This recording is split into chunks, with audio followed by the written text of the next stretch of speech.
राजा विक्रम और बेताल की पहली कहानी। पापी कौन। राजा विक्रमादित्य अपनी वीरता, बुद्धिमानी और न्यायप्रियता के लिए प्रसिद्ध थे। उन्होंने एक बार एक तांत्रिक के कहने पर श्मशान में एक पेड़ पर लटके बेताल को पकड़ने का प्रयास किया। बेताल ने राजा को चुनौती दी कि वह उसके साथ जाते समय चुपचाप उसे ले जाए, वरना वह उड़कर वापस आ जाएगा। रास्ते में बेताल ने राजा विक्रम को पहली कहानी सुनाई। कहानी शुरू होती है। बहुत समय पहले एक नगर में एक ब्राह्मण रहता था। उसकी एक अत्यंत सुंदर और गुणवती बेटी थी। जब वह विवाह योग्य हुई तो उसके लिए योग्य वर की तलाश शुरू हुई। संयोग से 3 ब्राह्मण युवक उस लड़की से विवाह करने के इच्छुक थे। कुछ समय बाद वह लड़की असमय ही मृत्यु को प्राप्त हो गई।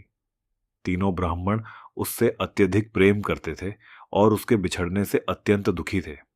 पहला ब्राह्मण उसकी अस्थियों को लेकर गंगा तीर्थ यात्रा पर चला गया। दूसरा ब्राह्मण उसकी समाधि के पास रहकर उसकी देखभाल करने लगा। तीसरा ब्राह्मण एक जंगल में चला गया और तपस्या करने लगा।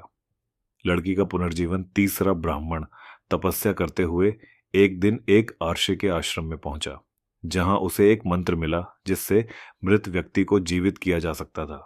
वह तुरंत अपनी प्रेमिका को पुनर्जीवित करने के लिए वापस लौटा और उस मंत्र का प्रयोग किया।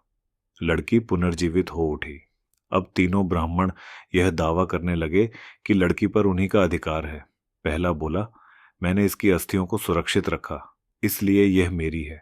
दूसरा बोला, मैंने इसकी समाधि की रक्षा की, इसलिए यह मेरी है।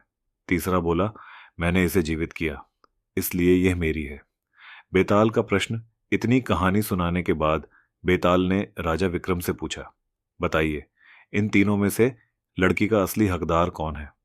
राजा विक्रम कुछ क्षण सोचकर बोले, जिस ब्राह्मण ने लड़की को पुनर्जीवित किया उसने एक पिता का कार्य किया। जिसने उसकी अस्थियों को संभाला उसने पुत्र का कर्तव्य निभाया। लेकिन जिसने उसकी समाधि की रक्षा की और प्रेम पूर्वक उसके साथ रहा, वही उसका सच्चा पति है। राजा का उत्तर सुनते ही बेताल हंस पड़ा और बोला, राजा विक्रम, तुमने उत्तर दे दिया। अब मैं फिर पेड़ पर चला। और यह कहकर बेताल उड़कर वापस चला गया। राजा विक्रमादित्य फिर उसे पकड़ने के लिए वापस लौटे। इस प्रकार राजा विक्रम और बेताल की कहानियों का सिलसिला चलता रहा।